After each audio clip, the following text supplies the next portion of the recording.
Hello friends, welcome back to my channel Keerthika's kitchen diary. দোকান থেকে তো মিষ্টি দই কিনেই আনা যায়, বাট বাড়িতে এইভাবে পাতলে দেখবেন তার মজাই আলাদা। তার আগে সবাইকে জানাই শুভ নববর্ষের আন্তরিক শুভেচ্ছা ও ভালোবাসা। আজকে থেকে বাংলার নতুন বছর শুরু, আর বছরের শুরুতে একটু মিষ্টি মুখ না করলে হয় না। তাই আজ শেয়ার করছি পারফেক্ট মিষ্টি দইয়ের রেসিপি।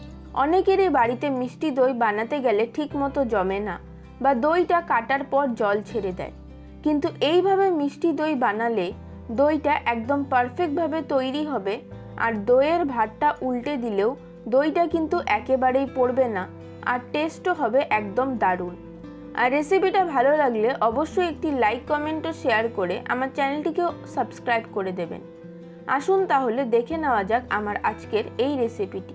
তো মিষ্টি দই বানানোর জন্য সবার প্রথমে কড়াইতে দিয়ে দেবো 1/4 কাপ পরিমাণে চিনি। চিনি ক্যারামেল করার সময় কখনোই জলের ব্যবহার করবেন না, না হলে পারফেক্ট ক্যারামেল তৈরি হবে না। এবার ফ্লেমটাকে লোতে রেখে চিনিটাকে একটু মেল্ট হতে দেব। তারপর চিনিটা যখন মেল্ট হতে শুরু করবে তখন ক্রমাগত নাড়াচাড়া করে চিনিটাকে ক্যারামেলাইজড করে নেব। আর চিনি মেল্ট হতে হতে চিনির রঙও কিন্তু পরিবর্তন হয়ে যাবে। দেখুন চিনিটা খুব সুন্দরভাবে মেল্ট হয়ে গিয়েছে আর খুব সুন্দর একটা কালারও চলে এসেছে।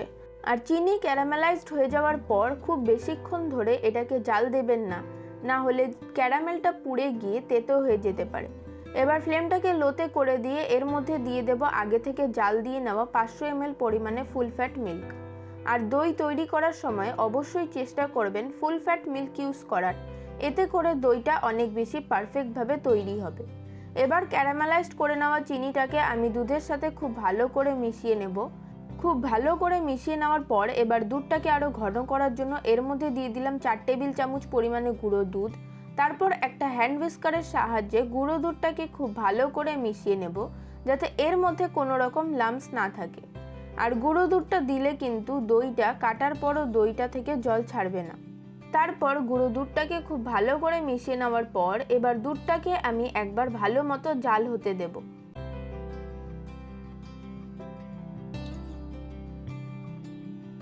দেখুন দুধটা খুব ভালো মতো উতলে গিয়েছে। এবার এর মধ্যে দিয়ে দেব 1 টেবিল চামচ পরিমাণে চিনি। চিনিটা আপনারা আপনাদের স্বাদ মতো দেবেন। ফ্লেমটাকে লোতে করে দিয়ে দুধটাকে ফুটিয়ে ফুটিয়ে একটু ঘন করে নেব। দেখুন দুধটা এখানে আমার শুকিয়ে গিয়ে বেশ অনেকটাই ঘন হয়ে গিয়েছে। এবার ফ্লেমটাকে বন্ধ করে দুধটাকে একটু ঠান্ডা হতে দেব। এবার একটা বাটিতে দিয়ে দেব 4 টেবিল চামচ পরিমাণে জল ঝরানো টক দই। অবশ্যই কিন্তু চেষ্টা করবেন দইটা থেকে যতটা সম্ভব জলটা ঝরিয়ে নেওয়ার, এতে করে দইটা খুব সুন্দর একদম ঘনভাবে বসবে। এবার দইটাকে আমি খুব ভালো মতো একটু ফেটিয়ে নেব, যাতে করে দইটা একদম স্মুথ হয়ে যায়।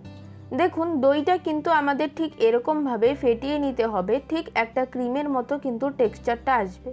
এবার দইটা পাতার জন্য আমি এখানে মাটির হাঁড়ি ইউজ করব, আর আপনারাও চেষ্টা করবেন মাটির হাঁড়ি ইউজ করার, এতে করে দইয়ের মধ্যে যে জল জলে ভাবটা থাকে সেটা থাকবে না।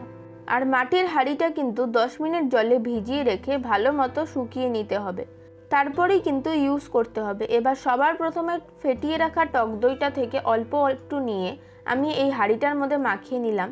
এবার এদিকে আমাদের দুধটাও কিন্তু রেডি হয়ে গিয়েছে, মানে হালকা উষ্ণ গরম আছে। অতিরিক্ত গরম দুধের মধ্যে দই দিলে দুধটা কিন্তু কেটে যেতে পারে, আর বেশি ঠান্ডাতে দিলে দইটা ঠিকমতো জমবে না।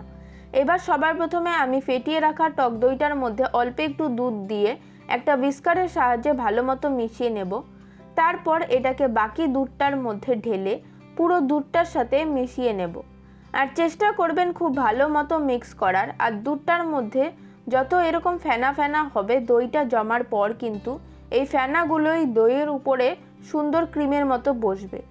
এবার এই দুধটাকে আমি মাটির হাঁড়িটায় ঢেলে দেব, আর এরকমভাবে ওপর থেকে দেবেন যাতে এরকম ফেনা হয়, তাহলে দইয়ের উপরে খুব সুন্দর একটা সরের মতো পড়বে। তারপর এটাকে একটা অ্যালুমিনিয়াম ফয়েল দিয়ে কভার করে দেব। বাকি বেঁচে যাওয়া দুধটাকেও আমি আরেকটা ছোট মাটির পাত্রে ঢেলে নেব। তারপর এটাকেও একটা অ্যালুমিনিয়াম ফয়েল দিয়ে কভার করে নেব। এবার এই দুটো দইয়ের পাত্রকেই আমি যে কোনো একটা গরম জায়গার মধ্যে 12 ঘন্টার জন্য রেখে দেব, যাতে দইটা খুব সুন্দরভাবে জমে যায়। 12 ঘন্টা পর দইটাকে আমি বের করে ফ্রিজে আরও 3-4 ঘন্টার জন্য রেখে দিয়েছিলাম। এবার দইটাকে ভালো মতো সেট হয়ে যাওয়ার পর এটাকে আমি বের করে আনলাম।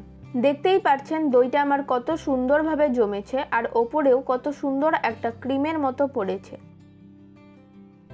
আর এই মাটির পাত্রটাতেও দেখুন কত সুন্দরভাবে দইটা জমেছে। আর আমি আপনাদের দইয়ের হাঁড়িটা উল্টেও দেখিয়ে দিচ্ছি। দেখুন দইটা কিন্তু একদমই পড়ছে না, মানেই বুঝতে পারছেন দইটা আমার কতটা পারফেক্টভাবে জমেছে।